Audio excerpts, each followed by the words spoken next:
नमस्कार, मैं हूँ डॉक्टर रूपाली जैन और आयुर्वेद फॉर एवरीवन में आपका स्वागत है। आज के वीडियो का विषय है कि वात, पित्त, कफ इन तीनों दोषों के लिए सबसे अच्छी दवाई कौन सी है और ये दवाई आपके घर में ही उपलब्ध है।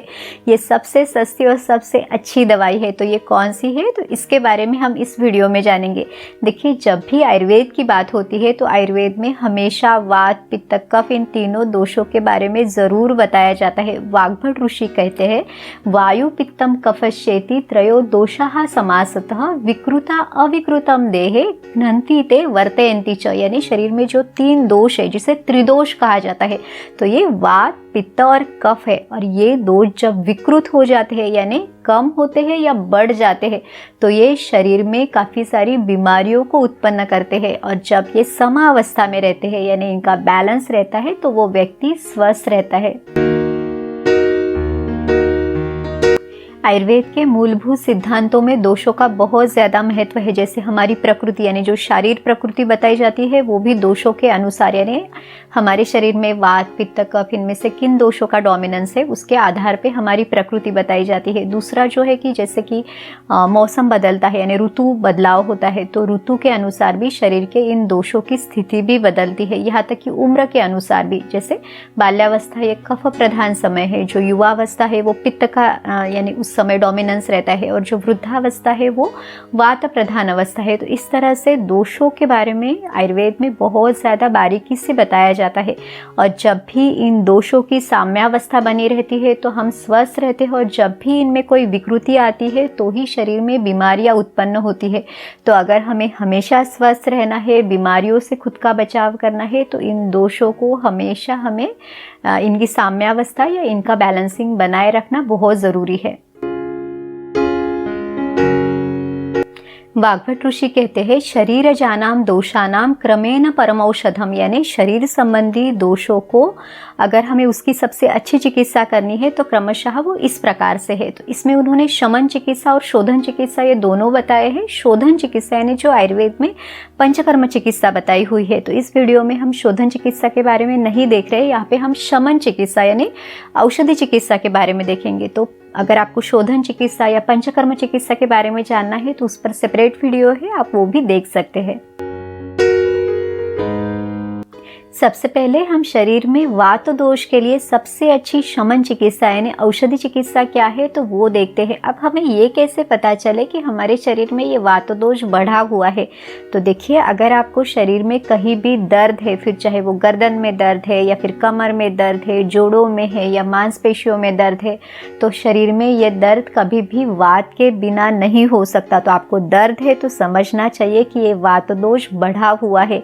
इसके अलावा जो वात का जो गुण बताया है वो है रुक्षता। तो ये यानी जैसे रुखापन बढ़ेगा, फिर चाहे वो बालों में रुखापन हो, ड्राइनेस हो या फिर त्वचा रुखी हो, तो ये भी ज़रूर दिखाई देगी। यहाँ तक कि आंतों में यानी इंटेस्टाइन में भी ये रुक्षता यानी रुखापन दिखाई देगा। फिर आपको कॉन्स्टिपेशन की तकलीफ हो सकती है, जैसे किसी को हार्ड स्टूल होती है तो वो भी वात के बढ़ने के कारण ही होती है।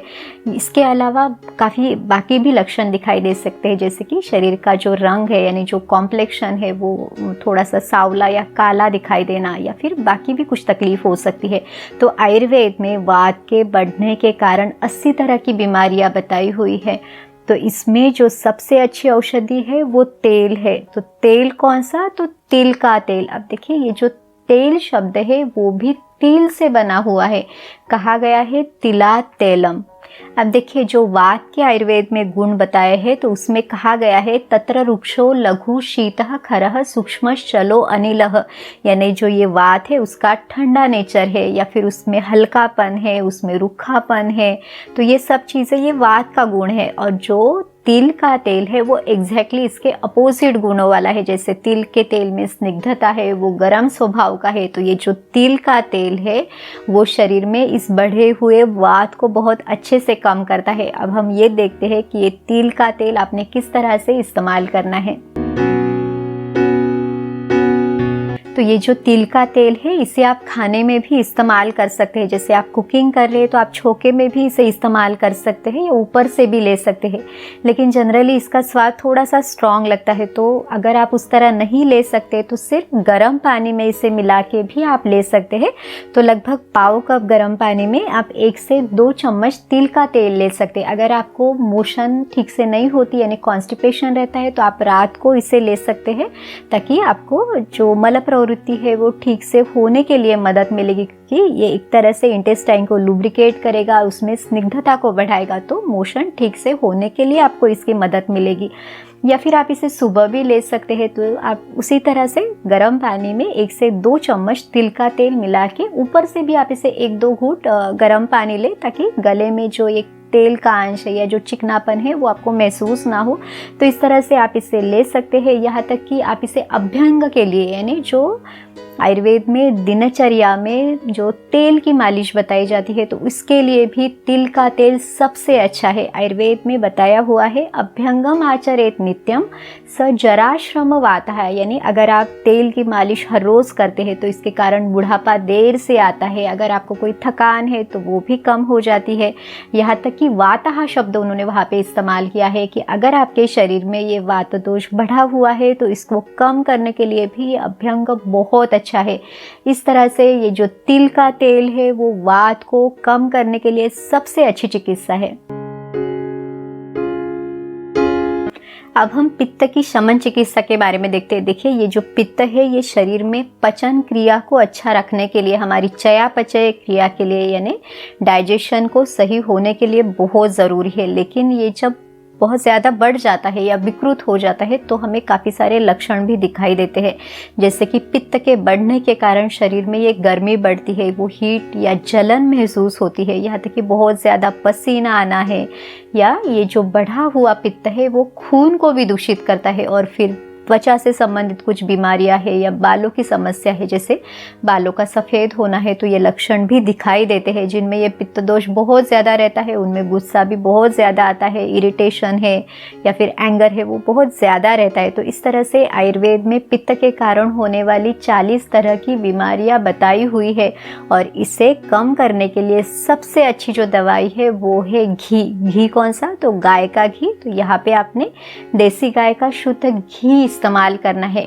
अब इसे लेना कैसे है? तो आप इसका छोका आपकी सब्जी में, दाल में आप इसका छोका लगा सकते हैं, या फिर ऊपर से, जैसे आप दाल में ले सकते हैं, आप चावल में है, रोटी पे है, तो इस तरह से आप गाय का घी ले सकते हैं। कितना लेना है? तो दिन भर में आप 2 से 3 चम्मच इसे आराम से ले सकते हैं।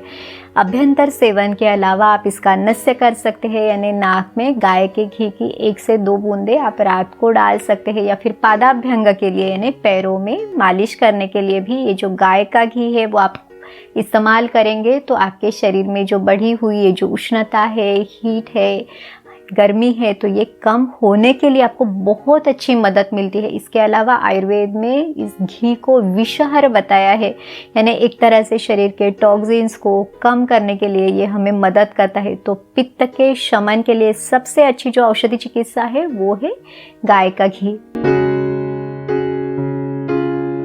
अब हम कफ की शमन चिकित्सा के बारे में देखेंगे। देखिए, जब ये कफ दोष प्राकृत अवस्था में रहता है तो ये शरीर के लिए बहुत अच्छा है। शरीर में स्थिरता बनाए रखने के लिए, एक स्टेबिलिटी को बनाए रखने के लिए ये सबसे ज़्यादा ज़रूरी है। लेकिन जब ये विकृत हो जाता है या आवश्यकता से अधिक बढ़ता है तो इसके कारण बहुत सारी बीमारियां भी देखी जा सकती है। आयुर्वेद में इसके कारण 20 प्रकार की बीमारियां बताई हुई है। तो देखिए, ये जो कफ बढ़ता है तो कफज विकार, जैसे सर्दी है, खांसी या फिर सांस लेने में तकलीफ है, तो ये भी बढ़ती है।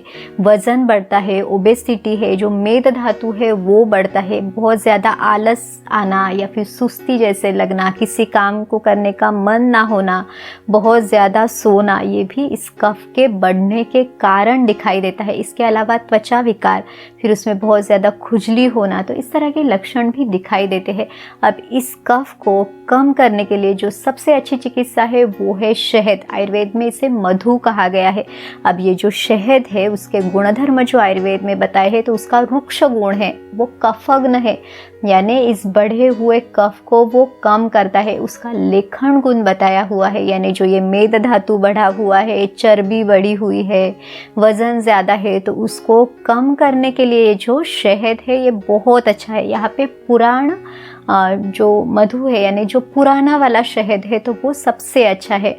तो इसका सेवन आप कर सकते हैं। सिर्फ आपने शहद को कभी भी गर्म पानी के साथ नहीं लेना है, क्योंकि शहद को ना तो कभी गर्म करना है, ना तो गर्म चीज़ों के साथ इसे मिला के लेना है।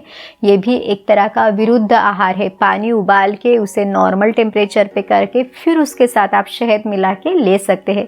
तो इस तरह से ये जो शहद है, इसे योगवाही भी कहा गया है, यानी जो हमारे शरीर के जो सूक्ष्म स्रोतस है, जो चैनल्स है, तो वहाँ तक पहुँचने के लिए, उस कफ को कम करने के लिए जो शहद है ये हमें मदद करता है। इस तरह शहद जो है तो ये कफ की सबसे अच्छी औषधि है।